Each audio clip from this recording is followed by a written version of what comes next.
Halo guys, bertemu kembali di channel saya Krisantus Roy. Kali ini saya berkesempatan untuk berbincang-bincang dengan Bapak Ismail, salah seorang masyarakat suku Baduy Dalam yang memilih keluar dari kampung halamannya pada tahun 1980 yang lalu. Saat itu saya umur sudah di 16 tahun. 16 tahun ya. Nah, 16 tahun. Boleh diceritakan kenapa Bapak bisa sampai di Pontianak hingga saat ini, Pak?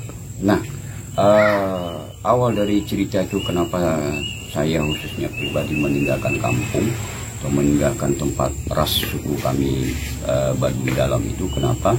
Karena ya di dalam individu kekeluargaan itu selalu mengikat apa yang dibuat oleh leluhur-leluhur kita. Jadi contohnya kita harus tetap bersatu mempertahankan harkat dan martabat leluhur yang kita pegang. Nah, kita tak boleh dilarang untuk berbau, dilarang untuk mengenalkan budaya kita keluar. Dan menerima hal-hal baru dari luar ya Pak ya? Ya, tidak mau menerima hal baru yang dari luar. Padahal zaman sudah maju. Bukan dengan keterpaksaan, tapi dengan hati yang tidak menerima. Jadi apa yang dibuat oleh leluhur, oleh ya nenek moyang kami di sana, kami tak menerima. Kami maunya ya hidup itu kita harus berbaur. Itu. Jadi kita tidak mau keterikatan hanya di dalam. Pengalaman waktu keluar itu Pak, prosesnya bagaimana Pak?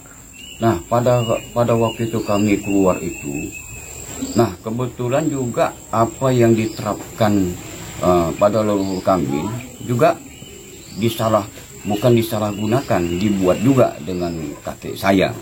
Bahwa kakek saya aslinya orang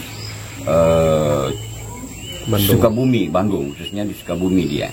Nah, ya nenek memang asli suku Baduy di dalam. Tapi kenapa nenek tidak menceritakan bahwa nenek juga berbaur dengan yang luar? Itu. Nah, makanya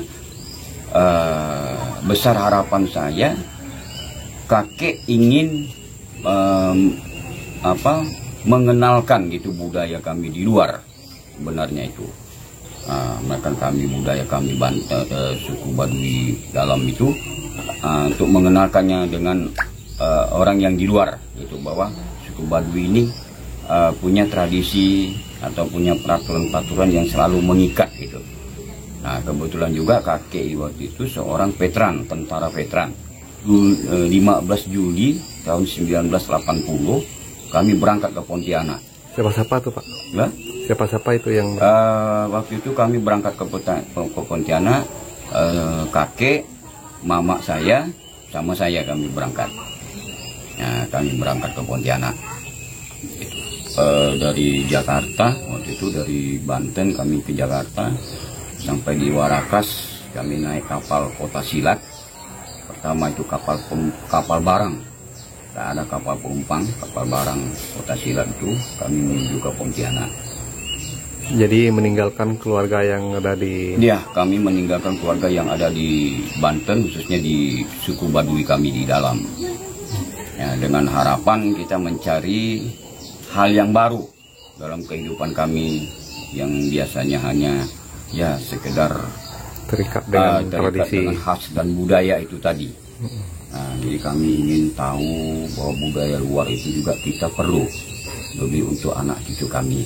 Di Pontianak mulai saya mencari kehidupan yang baru. Bagaimana kita bisa berbaur dengan banyak suku-suku di situ. Ada Sunda, ada Madura, ada Bugis, ada Melayu. Jadi kami semua berkumpul, walaupun mereka semua punya adat istiadat yang berbeda, tapi kami ingin tahu dan ingin belajar bagaimana adat istiadat Melayu, Bugis, Madura dan yang lainnya ya. Dan yang lain-lainnya, kenapa mereka bisa berbaur. Sebenarnya banyak yang untuk mencegah itu, ya, termasuk yang kami anggap itu Bapak Kolot, ketua adat kami yang dinamakan Bapak Kolot namanya. Jadi dicegah Ya dicegah waktu itu, kami dicegah supaya jangan sampai keluar gitu. Tapi oleh karena kami juga ada keluarga kami suku Baduy juga ada di Baduy luar. Nah itulah yang kami sering berbincang, sering kami minta masukan. Nah, akhirnya pada waktu itu ya beliau juga mengizinkan, tapi yang di luar bukan yang di dalam, mengizinkan kami keluar gitu. Jadi alasannya main ke Baduy luar gitu Pak ya? Ya alasannya kami berkunjung sambil berbincang-bincang, minum kopi, sambil kami bertanya. Rupanya ya pada keluarga-keluarga kami yang ada khususnya di suku Baduy luar itu ya mengerti tujuan kami untuk ya katakan pada waktu kami akan merantau ke Kalimantan Barat, khususnya kota Pontianak. Datang di Pontianak ini pekerjaan apa yang Pak lakukan Pak? Ya waktu itu ya usia saya kan masih sangat belia gitu Pak. 16 tahun waktu Masih itu. 16 tahun. Tapi belum ada pengalaman pekerjaan apapun. Ya terpaksa numpang di rumah orang juga. Kebetulan ada kenalan kakek itu tidak jauh dari tempat kami tinggal di Pontianak itu. Ada juga orang asli suku Banten juga. Ya, suku Sunda, khususnya Sunda Banten. Kami tidak tahu bahwa dia dari Banten. Jadi saya tinggal di rumahnya. Kakek saya dengan nenek dengan mama tinggal bersama. Saya diambil dengan orang Banten itu tadi. Ya saya berbaurlah di keluarganya. Jadi hanya bantu-bantu sementara Ya, Pak? bantu-bantu sementara supaya bisa makan atau bisa mempertahankan hidup. Ya, mulai saya bekerja sendiri pada waktu itu saya menikah umur 17 tahun. Nah, waktu itu saya menikah dengan pada umur masih belia 17 tahun dan masih kelas 3 SMA pada waktu itu saya sudah menikah. Karena walaupun sudah menikah, SMA Kapuas itu masih bisa menerima siswa yang sudah menikah ya, dengan asumsi supaya mendapatkan ijazah SMA-nya tadi. Nah, setelah saya mendapatkan ijazah SMA itu umur 17 tahun saya mulai lamar kerja sana sini tak dapat. Akhirnya kerja serabutan. Nah, saya belajar bawa kendaraan. Akhirnya pertama pandai bawa kendaraan, khususnya kendaraan roda 4. Nah, saya bawa kendaraan roda 4. Melamar saya di PT Benua Indah. Ya, melamar di PT Benua Indah waktu itu jadi supir pribadi. Ya, jadi supir pribadi lama juga. Jadi supir pribadi itu. Nah, disitulah dalam pekerjaan itu mulai saya menata hidup bersama istri saya. Lagi saya tidak lagi tinggal bersama kakek dengan mama.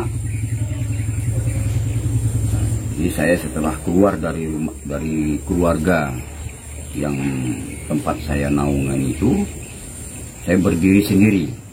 Gimana sebenarnya kondisi masyarakat Baduy dalam tuh Pak, kesehariannya tuh Pak, mulai dari pekerjaan mereka, kemudian aktivitas ekonomi mereka itu sebenarnya bagaimana Pak di Baduy itu? Ya, baik bertani, bercocok tanam, ya kami beternak, ya untuk menyambung perekonomian kami semua. Kami secara gotong royong, ya kami punya sawah sedikit, atau ada orang yang punya sawah besar, kita sama-sama mengelolanya. Lalu hasil pertanian itu Pak dijual kemana tuh Pak? Kalau hasil pertanian itu kami jual di kota Rangkas Bitung. Nah, kota Rangkas Bitung masih di Banten juga. Apakah langsung oleh orang Baduy dalam atau dititipkan atau melalui orang lain? Dititipkan Pak, dititipkan oleh ada orang memang perpanjangan tangan kami, orang suku Baduy luar yang sudah mempunyai usaha yang mapan, sudah punya usaha yang lumayan mantap itu untuk perekonomian mereka. Ya, dia membantu kami untuk memasarkan itu hasil-hasil itu, seperti hasil kebun, hasil padi, hasil panen, ikan itu. Jadi kita hasil usahakan. uang hasil dari itu digunakan untuk beli apa aja, Pak? Ya, untuk keperluan kami sehari-hari, Pak. Keperluan kami sehari-hari, kami untuk kebutuhan apapun lah yang kami butuhkan, yang kami perlukan, yang tak ada di kampung itu. Kadang-kadang juga kami di pasar, kami beli itu. Nah, cuma ada keinginan kami untuk membeli, ya katakanlah sarana komunikasi seperti Radio. televisi. Kami merasa berat gitu, karena kami takut tidak diterima. Karena tradisi dan budaya kami di sana sulit untuk menerima itu. Nah, karena itu nanti sepertinya digunakan untuk sarana untuk keluar, untuk meninggalkan kampung gitu. Ya. Ya, makanya kami takut untuk membeli hal-hal seperti itu. Kasih pakai baterai. Oh, radio boleh juga, Pak? Radio hanya radio saja Yang boleh ya? yang boleh, karena itu komunikasinya tak nampak. Kita bisa mendengar, bisa ya mendengarkan apapun lah yang kita perlukan. Tapi hanya sebatas itu. Karena ketatnya apa yang dibuat oleh leluhur-leluhur kami itu, kami sulit untuk Menentangnya ya. Melawannya.